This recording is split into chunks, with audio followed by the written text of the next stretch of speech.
मेरे प्रिय सनातन प्रेमियों, आप सभी को जय माता की।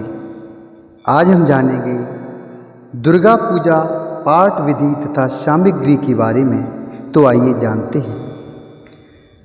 श्री दुर्गा पूजा विशेष रूप से प्रतिवर्ष 2 बार चैत्र व आश्विन अर्थात क्वार माह के शुक्ल पक्ष की प्रतिपदा अर्थात पड़वा से प्रारंभ होकर नवमी तक चलती है।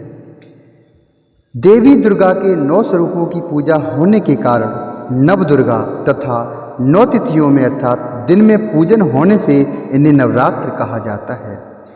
चैत्र मास के नवरात्र वार्षिक नवरात्र और आश्विन अर्थात क्वार मास के नवरात्रों को शारदीय नवरात्र कहा जाता है। भगवती दुर्गा के साधक भक्त स्नान आदि से शुद्ध होकर शुद्ध वस्त्र धारण कर पूजा स्थल को सजाएं। मंडप में श्री दुर्गा माँ की मूर्ति को स्थापित करें। मूर्ति के दाईं ओर कलश की स्थापना करें तथा कलश के सम्मुख मिट्टी व बालू रेत मिलाकर जौ बोना चाहिए। मंडप के पूर्व कोण में दीपक की स्थापना करनी चाहिए। पूजन में सबसे पहले गणेश जी की पूजा करके सभी देवी देवताओं की पूजा करें। उसके बाद जगदम्बा का पूजन करें। सप्तशती का पाठ न तो जल्दी जल्दी करना चाहिए न ही बहुत धीरे धीरे। पाठ को करते समय एक ही आसन से निश्चित हो अचल बैठना चाहिए। अब आइए जानते हैं सामग्री के बारे में।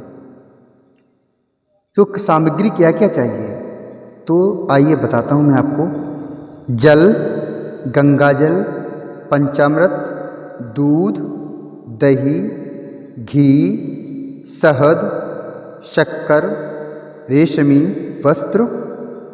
वस्त्र, उपवस्त्र, नारियल, चंदन, रोली, कलावा, अक्षत अर्थात चावल, पुष्प अर्थात फूल, पुष्पमाला, जयमाला, धूप, दीप, नैवेद्य, ऋतुफल जो सीजन में हमारे सीजनेबल फल आते हैं उनकी बात कर रही हैं।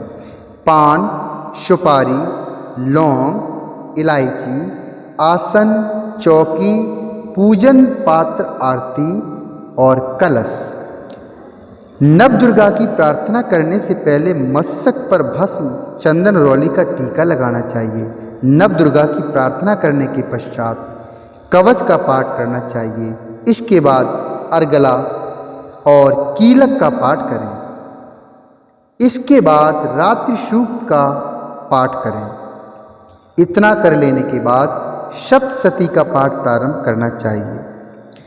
श्री दुर्गा सप्तशती का पाठ 13 अध्यायों में वर्णित है। इन 13 अध्यायों में माँ भगवती के 3 चरित्रों का वर्णन है। प्रथम चरित्र अर्थात पहले अध्याय में मधु कैटव नामक 2 राक्षसों का वध का वर्णन है। द्वितीय चरित्र इसमें दूसरे अध्याय से चतुर्थ अध्याय तक महिषासुर नामक राक्षस के वध का वर्णन किया गया है। तृतीय चरित्र इसमें पंचम अध्याय से 11वें अध्याय तक शुंभ निशुंभ आदि राक्षसों के वध का वर्णन किया गया है। 12वें अध्याय में आदिशक्ति माँ के 3 चरित्रों का पाठ करने का महत्व बताया गया है। 13वें अध्याय में राजा सुरत एवं समाधि नामक वैश्य को देवी द्वारा दिए गए वरदानों का वर्णन किया गया है। 9 दिनों में इन 13 अध्यायों का पाठ करके अंतिम दिन 9वें अर्थात 9वें दिन माँ का भोग, दुर्गा चालीसा, बिंदेश्वरी चालीसा, स्तोत्र एवं आरती करके समापन करते हैं। जो ऊपर मैंने आपको पाठ बताए वो सारे पाठ हम बारी बारी से प्रतिदिन आप तक पहुंचाने की कोशिश करेंगे। इसके लिए आपको हमारे चैनल को सब्सक्राइब करना होगा ताकि और बेल आइकन को साथ ही प्रेस कर देना होगा ताकि हम जो वीडियो अपलोड करेंगे आपको नोटिफिकेशन जाए और आप विधिवत माता रानी की पूजा को कर सकें, पाठ को सुन सकें। अब इसके बाद हम प्रार्थना करेंगे माता रानी से। प्रार्थना कैसे करनी है हमें। हे करुणामयी, हे जगजननी, स्नेहमयी एवं आनंद देने वाली माँ, आपकी सदा जय हो।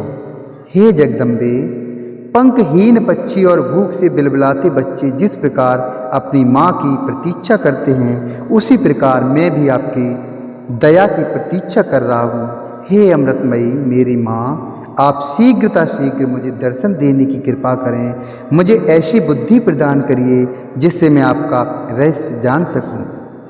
इस तरीके से हमें प्रार्थना करनी है। दोस्तों, अगर यह जानकारी आपको अच्छी लगी हो तो कृपया वीडियो को लाइक करें, चैनल को सब्सक्राइब करें और कुछ बोलना हो तो कमेंट बॉक्स में लिखें। अब हम जानेंगे माता रानी के पहले दिन अर्थात माँ शैलपुत्री के बारे में। इसका वर्णन हम अगले वीडियो में करेंगे। तब तक के लिए जय माता की।